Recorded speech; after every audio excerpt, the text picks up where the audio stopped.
दोस्तों, आज मैं आपको जो कहानी सुनाने जा रही हूँ, ये कहानी है अमीर बहू के गरीब ससुराल की। तो चलिए दोस्तों, देखते हैं आज की ये कहानी।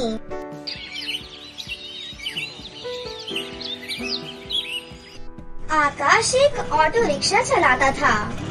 जब वो 15 साल का था, तब उसके पिता का देहांत हो गया था।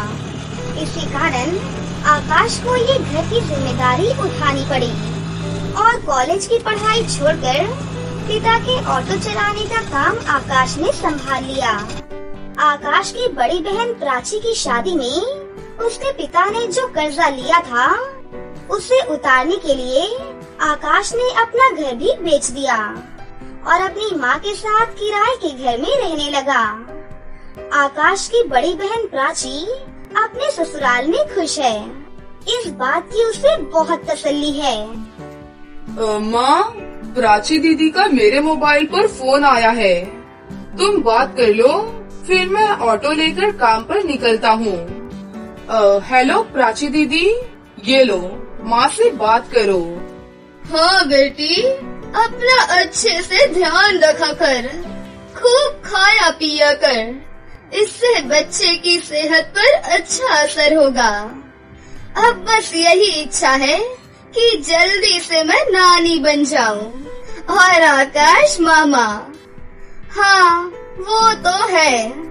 अब मामी कहलवाने वाली आ जाए बस, तो मैं सुकून से तीर्थ यात्रा पर निकल जाऊं। नहीं, अपने नाती पोतों को खिला कर ही तीर्थ यात्रा पर जाऊंगी। माँ, बस आकाश के लिए अच्छी सी लड़की ढूंढ लो जो घर को संभाल ले। माँ, मुझे देर हो रही है, बाद में बात कर लेना ना आप। अच्छा प्राची, मैं तेरे से बाद में बात करती हूँ। आकाश को देर हो रही है। आकाश ऑटो लेकर काम पर निकलता है। उससे पहले ही बहुत देर हो चुकी थी, पर रास्ते में ट्रैफिक भी बहुत था। वो सवारी का इंतजार कर रहा था। तभी उसका एक साथी, जो उसकी तरह ही ऑटो चलाता था, वो किसी लड़की से झगड़ा कर रहा था। अरे देखिए मैडम, ऐसा थोड़ी ना होता है। जो आपने मुझे यहाँ छोड़ने के लिए पैसे तय किए हैं, तो चुपचाप मेरे पैसे मुझे दे दो ना। भैया, मैंने आपको बोला ना, मेरा पर्स रास्ते में कहीं गिर गया। मेरा मोबाइल फोन भी उसी में है और सारे पैसे भी। मेरा पर्स कहीं भी नहीं मिला। मैं तुम्हें बोल रही हूँ ना, मुझे अपना मोबाइल नंबर दे दो। मैं तुम्हारे नंबर पर पैसे भेज दूंगी। अभी मुझे बहुत देर हो रही है। मुझे वो सामने वाले होटल में एक फंक्शन में पहुँचना है। क्या हुआ अखिल, लड़ क्यों रहे हो सुबह सुबह? अरे देख ना यार, सुबह सुबह पहली सवारी मिली और वो भी मुझे पैसे देने के लिए मना कर रही है। इन मैडम का पर्स कहीं खो गया है और मुझसे कह रही है कि पैसे बाद में दे दूंगी। अरे ऐसे थोड़ी ना होता है भाई। कोई बात नहीं अखिल, कभी कभी किसी की परेशानी को भी समझना चाहिए। एक काम कर, तेरे कितने पैसे बने हैं मैं दे देता हूँ। ये मैडम मुझे बाद में पैसे दे देंगी। आकाश अखिल को ऑटो के पूरे 300 रुपए दे देता है। Thank you so much. मेरा नाम अनन्या है। आप मुझे अपना फोन नंबर दे दो, मैं आपके नंबर पर ऑनलाइन पेमेंट भेज दूंगी।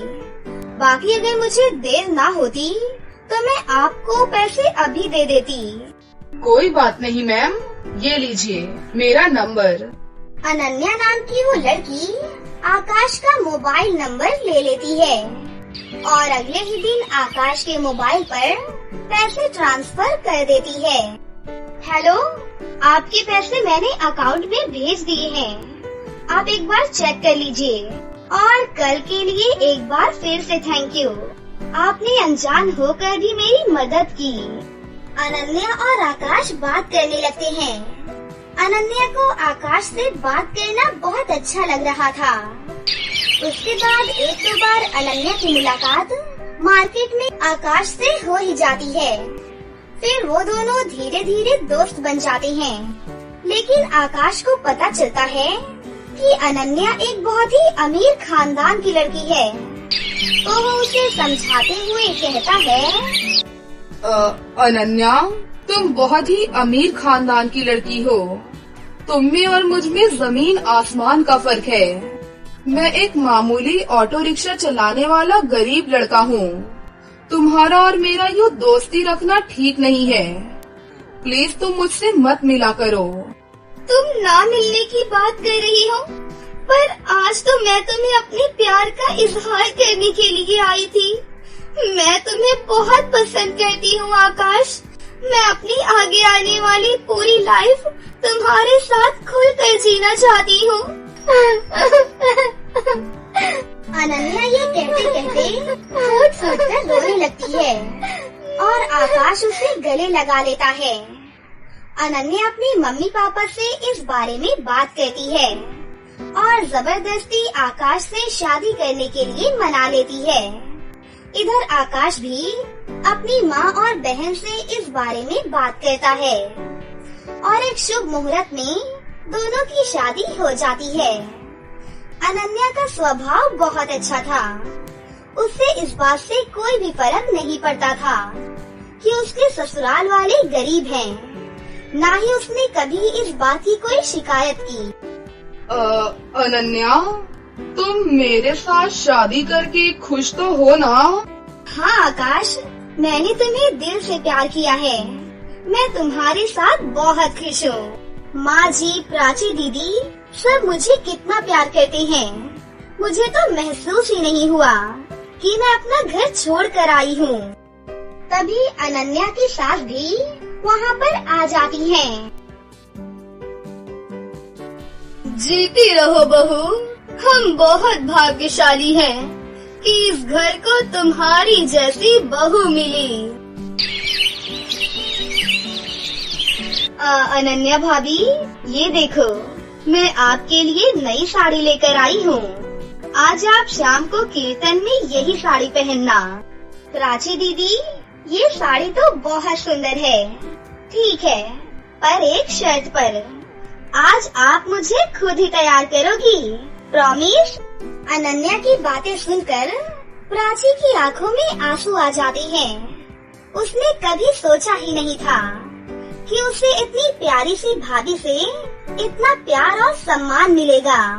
कुछ ही दिनों में अनन्या ने सबके दिल में एक अलग ही जगह बना ली थी। अब तो अनन्या के बिना कोई भी नहीं रह पाता था। प्राची को एक प्यारी सी बेटी पैदा होती है और इधर अनन्या भी गर्भवती हो जाती है। अनन्या के माँ बनने के बारे में जब उसके मम्मी पापा को पता चलता है तो वो उससे मिलने के लिए उसके ससुराल आते हैं। पर अनन्या का घर देखकर दोनों ही मुंह बनाने लगते हैं। अनन्या बेटी, तुम अपने मम्मी पापा के पास बैठो।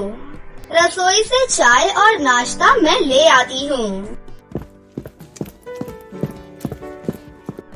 क्या बात है अनन्या, तुम इस हालात में भी घर के काम खुद ही करती हो क्या? तुम्हारे घर में कोई नौकर चाकर नहीं है क्या? कैसी बातें करती हो मालिनी? तुम जानती भी हो तुम्हारी बेटी किस घर में भी आई है। यहाँ 2 वक्त की रोटी खाने के लिए भी सोचना पड़ता है। एक टाइम की सब्जी दूसरे टाइम खाते होंगे ये भला क्या नौकर चाकर रखेंगे? नहीं पापा, ऐसी कोई भी बात नहीं है। माँ जी और आकाश ने कई बार मुझसे कहा है कि मैं घर में कोई काम वाली रख लूं, पर पूरा दिन मैं घर पर ही होती हूँ। मेरा भी मन नहीं लगता और फिर मैं तो कुछ भी नहीं करती। सारा काम तो माँ जी खुद ही करती हैं। ये लीजिए चाय। अनन्या बेटी, तुम्हें ये समोसे बहुत पसंद है ना? मैं हलवाई से खरीद कर लाई हूँ। अपने मम्मी पापा को भी दो बेटा। Oh no no no no, मैं ऑयली फूड बहुत कम खाती हूँ। और अनन्या, तुम भी ये सब मत खाया करो। तुम्हें इस टाइम में जूस, फ्रूट ये सब लेना चाहिए। बहन जी, आप तो समझदार हैं। ये समोसे वगैरह ये सब बहुत नुकसानदायक हैं। मम्मी, आप मेरी टेंशन मत लो। माँ जी मेरा पूरा ख्याल रखती हैं। वो मुझे समय पर जूस, फ्रूट, दूध, दही, सब्जियाँ और सब कुछ खाने के लिए दे देती हैं। तभी अनन्या की नंद प्राची भी वहाँ पर आ जाती है। अनन्या भाभी, मैंने डॉक्टर से अपॉइंटमेंट ले ली है। कल सुबह 11 बजे आपको मेरे साथ चलना है, तो आपका पूरा चेकअप हो जाएगा और बाकी जो इंजेक्शन वगैरह। अरे प्राची, तुम्हारा कौन से हॉस्पिटल में बच्चा हुआ था जिस डॉक्टर के बारे में तुम बात कर रही हो? जी, वो बड़े बाजार में जो हॉस्पिटल है जहाँ डॉक्टर काजल बैठती हैं। अरे वो सस्ता बेकार सा हॉस्पिटल। अनन्या, तुम उस हॉस्पिटल में चेकअप के लिए जाओगी? तुम्हारा दिमाग तो ठीक है ना? कितना चीप है वो हॉस्पिटल। अनन्या, तुम एक मामूली से हॉस्पिटल में चेकअप के लिए जाओगी? तुम चिंता मत करो। इन लोगों के पास अगर तुम्हारे इलाज के लिए पैसे नहीं हैं, तो क्या हुआ? मैं तुम्हारे लिए इस शहर के सबसे बड़े नामी हॉस्पिटल में आज ही बात कर लेता हूँ और तुम अभी के अभी अपना सामान पैक करो और हमारे साथ वापस घर चलो। किसके घर? आपके घर पापा? मैं अभी अपना ये घर छोड़कर कहीं भी नहीं जा सकती। मुझे डॉक्टर काजल, जो कि बहुत बड़ी और एक समझदार डॉक्टर हैं, उन्होंने प्राची दीदी की नॉर्मल डिलीवरी की है। उन्होंने मुझे पूरा रेस्ट करने के लिए बोला है। और शायद आपने ठीक से सुना नहीं, मुझे कल प्राची दीदी के साथ डॉक्टर के पास जाना है। आप थोड़ी देर और बैठेंगे या फिर जा रही हैं? क्योंकि अभी आकाश आने वाले हैं। वो शहर में एक नया रेस्टोरेंट खुला है, वहाँ पर मेरी फेवरेट आइसक्रीम मिलती है, तो आज मेरा वो खाने का प्लान है। तो हम सब डिनर के लिए वहीं पर जाने वाले हैं। अनन्या का ऐसा कोई भी प्लान नहीं था, ये उसकी सास और प्राची जानती थी। पर अनन्या अपने मम्मी पापा को एहसास दिलाना चाहती थी कि उसके ससुराल वालों का और अपमान ना ही करे तो उनके लिए बेहतर है। अनन्या के मम्मी पापा लज्जित हो जाते हैं और कुछ ही देर बाद वहाँ से वापस चले जाते हैं। अनन्या की सास और नंद दोनों की आंखों में खुशी के आंसू थे। फिर अनन्या अपनी सास और नंद के गले से लग जाती है। मोहन नाम का एक कारपेंटर अपनी पत्नी श्वेता और बेटा रोहित के साथ रहता था। वो दिन रात मेहनत करता और अपने परिवार का पेट भरता था। मोहन बहुत ही सुंदर सुंदर और अलग अलग तरीके के दरवाजे, खिड़कियाँ और कुर्सियाँ बनाता था। सब लोगों को उसकी बनाई हुई चीजें बहुत पसंद आती थी। मोहन का बेटा भी अपने पापा की तरह कारपेंटर बनना चाहता था, लेकिन मोहन रोहित को तो पढ़ा लिखा कर एक अच्छा आदमी बनाना चाहता था। एक दिन रोहित अपनी माँ से कहता है, माँ, कल से मैं भी काम करने अपने पिताजी के साथ जाऊंगा। मुझे स्कूल में जाना बिल्कुल भी पसंद नहीं है। ये क्या बात कर रहे हो बेटा? तुम्हारे पिताजी तुम्हें पढ़ा लिखा कर बड़ा आदमी बनाना चाहते हैं और तुम हो जो उन्हीं की तरह बनना चाहते हो। तुम्हें पता भी है तुम्हारे पापा कितना काम करते हैं, तब जाकर हमें कुछ खाने को मिलता है। अपनी माँ की बातें सुनकर रोहित को बिल्कुल भी अच्छा नहीं लगता और वो रोने लगता है। तभी काम खत्म करके मोहन घर आ जाता है, तो रोहित को रोते हुए देख मोहन रोहित से कहता है, क्या हुआ रोहित, क्यों रो रहे हो? क्या तुमने उसे कुछ कहा है? श्वेता रोहित की बताई हुई सारी बातें मोहन को बताती है। तब मोहन रोहित से कहता है, ठीक है, कोई बात नहीं, कल से तुम मेरे साथ काम पर आ जाना। अब हम पहले खाना खाते हैं और खाना खाने के बाद हम दोनों बाहर घूमने जाएंगे। तभी श्वेता खाने के लिए रोटी और चटनी लाती है। उसे देखकर रोहित श्वेता से कहता है, मैं ये रोटी चटनी नहीं खाऊंगा, मुझे चटनी रोटी बिल्कुल भी पसंद नहीं है। खाना है तो खाओ, नहीं तो रहने दो, भूखे पेट ही रह जाओ। घर में कोई सब्जी है ही नहीं, तो मैं क्या खाना पकाऊंगी। तुम्हारे पापा की इतनी कमाई तो है नहीं कि हम हर रोज कुछ न कुछ अलग अलग बनाकर खाएं। रोहित अपनी माँ की बातें सुनकर चुपचाप से खाना खा लेता है। फिर मोहन रोहित को साइकिल पर बिठाकर जहाँ बड़े बड़े लोगों के बंगले थे वो दिखाने के लिए लेकर जाता है। उसी वक्त उनके सामने एक गाड़ी आकर रुक जाती है। मोहन और रोहित गाड़ी की तरफ देखते हैं। गाड़ी के अंदर से एक आदमी उतरकर मोहन के पास आता है और कहता है, मोहन, तुमने मुझे पहचाना नहीं? मैं तुम्हारा बचपन का दोस्त हूँ, अरविंद। अरे पापा के ट्रांसफर की वजह से हम लोग दिल्ली शिफ्ट हो गए थे, इसीलिए हमारा मिलना नहीं हुआ था। हम बचपन में साथ खेलते थे, क्या तुम सब भूल गए? अरे चलो हमारे साथ हमारे घर में चलो। उसी वक्त अरविंद का बेटा प्रियंक गाड़ी से उतरकर नीचे आता है और अरविंद के पास जाकर अरविंद से कहता है, डैड, ये अंकल कौन है? मैंने तो इन्हें कभी नहीं देखा। अरे बेटा, ये मेरे बचपन के दोस्त हैं और ये उनका बेटा है। मोहन, ये मेरा बेटा प्रियंक है। चलो अब मेरे साथ घर चलो।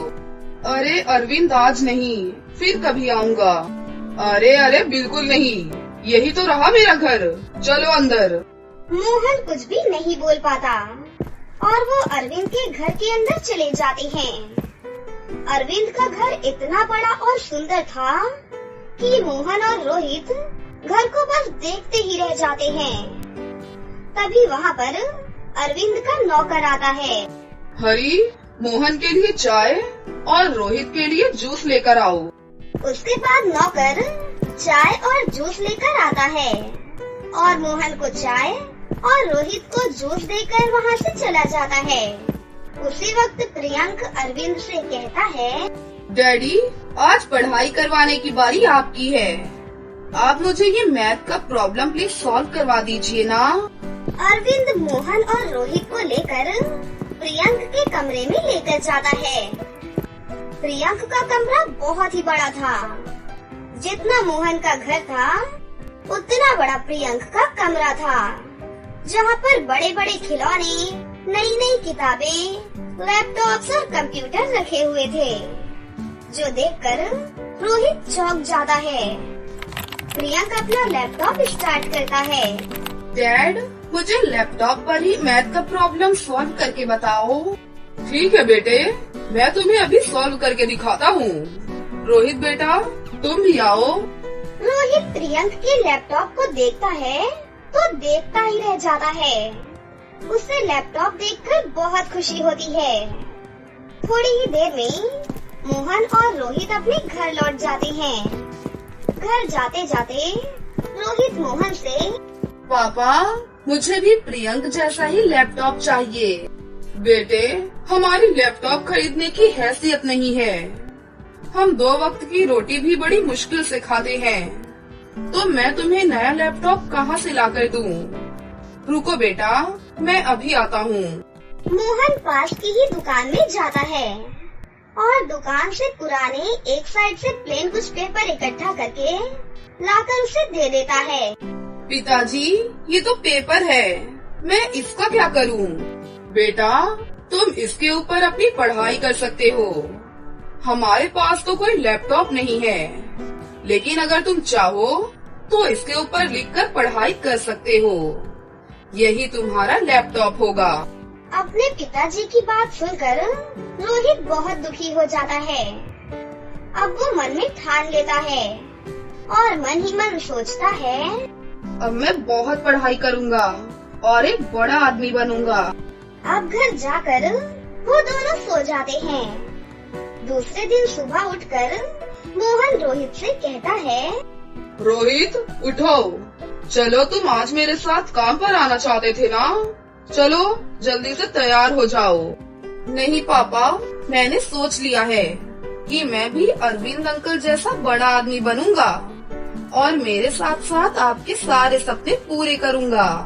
उसके बाद रोहित अपनी पढ़ाई जी जान लगाकर करता है। अच्छी पढ़ाई के कारण स्कूल में रोहित को स्कॉलरशिप भी मिलती है।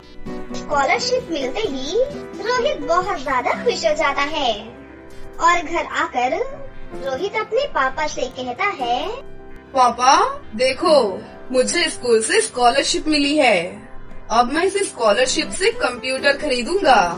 रोहित की मेहनत देख मोहन और भी ज्यादा मेहनत करता है और उसे एक पुराना कंप्यूटर खरीदकर दिलवाता है। अब रोहित को समझ में आ चुका था कि पढ़ाई का उसके जीवन में क्या स्थान है। उसके मन लगाकर की जाने वाली पढ़ाई देख उसके माँ पिताजी भी अब बहुत खुश थे और कुछ सालों बाद रोहित पढ़ाई करके एक अच्छा और बड़ा आदमी बन जाता है। अब उसके पास बड़ा घर, गाड़ियाँ और सब कुछ था। फिर वो अपने सपनों के साथ साथ अपनी माँ और पिताजी के सपनों को भी पूरा करता है। इसलिए कहते हैं, जिसने की पढ़ाई उसने अपने साथ साथ अपने घर वालों की भी जिंदगी बनाई और जिसने ना की पढ़ाई उसने दूसरों की भैंस चराई। तो दोस्तों, कैसी लगी आपको हमारी ये कहानी? अगर आपको हमारी कहानी अच्छी लगी हो तो इसे जरूर लाइक करें। साथ ही हमारे चैनल को सब्सक्राइब भी कर लें और बेल आइकन को दबाना ना भूलें। मिलते हैं अगली वीडियो में। धन्यवाद।